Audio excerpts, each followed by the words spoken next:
सूरह बकरा की अज़मत व फ़ज़ीलत। ये सूरत मदनी है।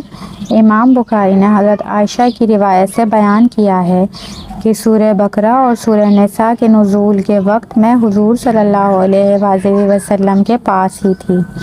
इस सूरत के 40 रुकू हैं और ये कुरान मजीद की तवील तरीन सूरा है। इसका दामन 9 बनो मज़ामीन से लबरेज़ है। मुसफ़े उस्मानी की तरतीब के लिहाज से ये दूसरी सूरा है। इस सूरा में बकरा गाय का तस्करा है, इसलिए सूरह बकरा के नाम से मौसूल हुई। इस सूरा का ये नाम इसकी आयत नंबर 67 से माखूज़ है। बकरा अरबी में गाय और बैल दोनों के लिए मुस्तामल है। चूँकि बकरा इसमें जिन्स है, इसीलिए गाय का तर्जुमा करने की भी गुंजाइश है। इस सूरा की कद्र व मंज़िलत और अज़मत व फ़ज़ीलत के सिलसिले में चंद अहादीस मुबारका कलमबंद की जाती हैं। नंबर 1, हज़रत अबू उमामा बाहिली से रिवायत है कि मैंने रसूलुल्लाह सल्लल्लाहु अलैहि वसल्लम से सुना, आप इरशाद फरमाते थे, कुरान पाक पढ़ा करो, वो क़यामत के दिन अपने पढ़ने वालों का शफ़ी बनकर आएगा। ख़ास कर इसकी 2 अहम नूरानी सूरतें अल बकरा और आले इमरान पढ़ा करो। वो क़यामत के दिन अपने पढ़ने वालों को अपने साए में लिए इस तरह आएंगे जैसे कि वो अब्र के टुकड़े हैं या साइबान हैं या सफ़ बांधे परिंदों के पर हैं। ये दोनों सूरतें क़यामत में अपने पढ़ने वालों की तरफ से मदाफ़त करेंगी। आप सल्लल्लाहु अलैहि वसल्लम ने फरमाया, पढ़ा करो सूरह बकरा, क्योंकि इसका हासिल करना बड़ी बरकत वाली बात है और इसको छोड़ना बड़ी हसरत और निदामत की बात है, और वो अहले बातिल, झूठे और दगाबाज के बस की बात नहीं, यानी वो इसको हिफ्ज़ नहीं कर सकते। और बाज़ हज़रात ने फरमाया है कि अहले बातिल से जादूगर मुराद हैं। मतलब ये है कि सूरह बकरा के पढ़ने वाले पर जादू का असर नहीं हो सकता।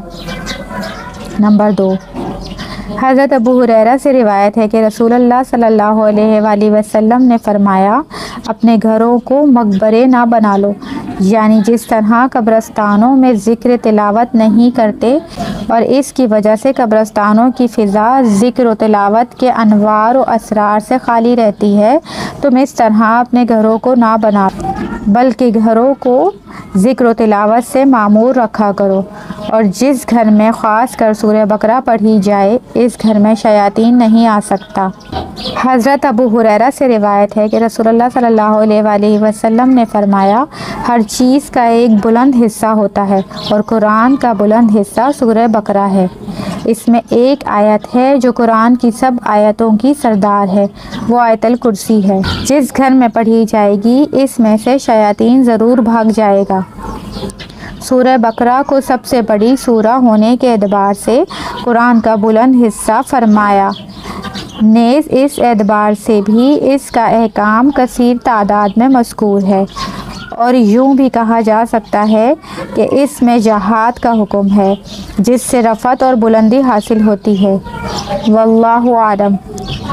नंबर 4, हज़रत अबू उमामा से रिवायत है कि रसूलुल्लाह सल्लल्लाहु अलैहि वसल्लम ने इरशाद फरमाया कि 4 चीज़ें इस ख़ज़ाने से उतारी गई हैं जो अर्श के साए के नीचे है। इन 4 के अलावा इसमें से कोई चीज़ नहीं उतारी गई। नंबर 1, सूरह फातिहा। नंबर 2, आयतल कुर्सी।